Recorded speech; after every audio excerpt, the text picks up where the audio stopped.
A thought hit you, my friend, and part of you was scared if it's true. Like you can see the strings on everything. What you felt has a name. Not a depression, my friend. Not you woken up smarter. Something older with a way out. You were standing at the sink holding one plate. And for a second, you couldn't find one reason to wash it. You weren't tired, you weren't lazy. You just couldn't find the reason. And it wasn't only the plate. A good day happened around you and you watched it like it belongs to someone else. Everything small started asking the same question, why bother? And you had nothing. You are not broken. You looked at your life and asked why? And nothing answered. That's not a breakdown, my friend. That's a verdict you handled yourself. But here is the part that scared you. You think you are the only one honest enough to see it. You are not. Someone faced the same problem you are facing. Everything bright eventually fades, and he did the opposite of giving up. Thousands of years ago, my friend, a man stood outside at night. No phone, no noise, just him and the whole sky. He was standing in front of the same problem you are. A whole sky of bright things, and the question of which one was worth his life. His name was Sayyiduna Ibrahim, peace be upon him. He looked up and saw a star, bright, steady, the kind of thing you could build a life around. He put it on a trial. It is the one worth everything. Then the night moved, the star set, and it was gone. So he said a line I want you to hear slowly. I don't love the things that fade. Then the moon rose, bigger and brighter.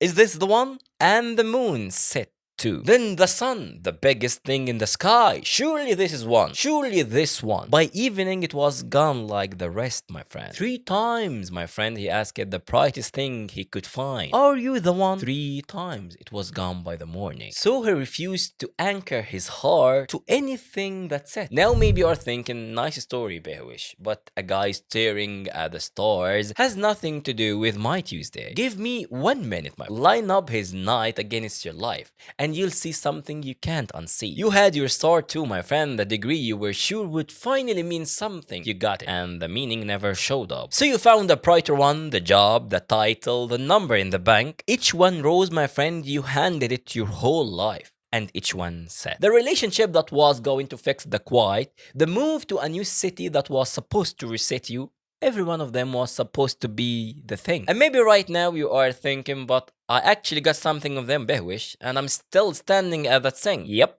That's exactly the part nobody warns you about. Yep, you caught the star, and the empty feeling inside you got bigger, not smaller. Because every time one sets, the next one had to be brighter just to feel like anything, and the gap underneath it kept growing. You are not exhausted because something is wrong with you, my friend. You are exhausted because you keep handling your own life to things that were never been built to hold it. And here is what you did next, completely alone. Try to think your way out of it. Late at night, in your own head, turning it over and over. And the more you analyze it, the heavier it got. The problem was never that you saw it clearly. The problem is where you were looking for an answer. Alone, in a loop that feeds the problem, not solve it. Those 3 lines you memorize as a kid don't argue with what you saw. They agree with you 100%. And then they do the one thing your own head on its own never could. Stay with me because this is the turn. Now maybe the part you just tensed up, here comes the part where he tells me to pray more and trust God. I got it. You have heard that 100 times.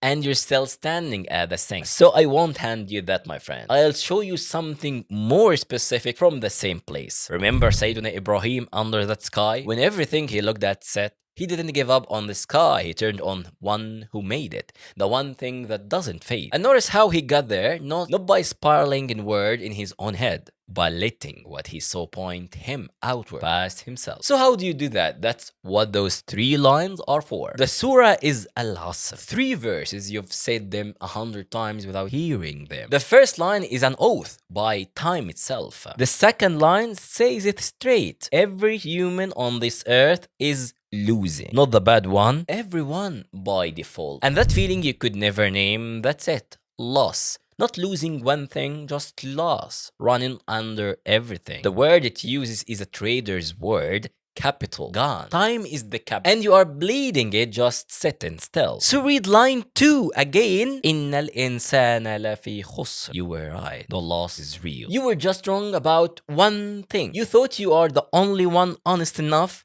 to see it. A line every kid memorize it saw it first. You didn't woke up smarter than everyone, you woke up to the thing everyone's already in. And here is where you quit one line too early. The third line doesn't leave you in the lock. In the same breath, it names the way out. 4 moves. Believe in the one above all of it, the one who doesn't fade. Do one good thing with your hands, and then 2 moves that stopped me cold the first time I really looked. 2 of the 4, my friend, you can do it alone. Remind someone of what's true. Hold someone steady when it's hard. The way out has other people built in it. You were hunting for meaning inside your own head. It was never in there. It's in the doing, and it's in each other. Meaning doesn't come first and the action second. You do the small right things and the meaning fills in behind it. Always that order. So here is tomorrow morning before you feel ready, because you want. Wash the one plate, not the whole sink. One plate before it means anything. Then send one message that actually means something. Check on someone who's struggling, or tell someone a truth they need to hear. Wash the plate, send the message, and you've done 2 of the 4 before breakfast. That's how you stop the bleeding. You walked in sure you had seen through everything. You are leaving now knowing you stopped one line early. Meaning was never something you think your way into. You do the small right things first, and the why catches up to you. But there is a quieter version of this, and the quiet is what makes it dangerous. Sometimes you don't put your whole life on trial. You put one thought on trial. A thought shows up out of nowhere, the kind you'd never say it out loud,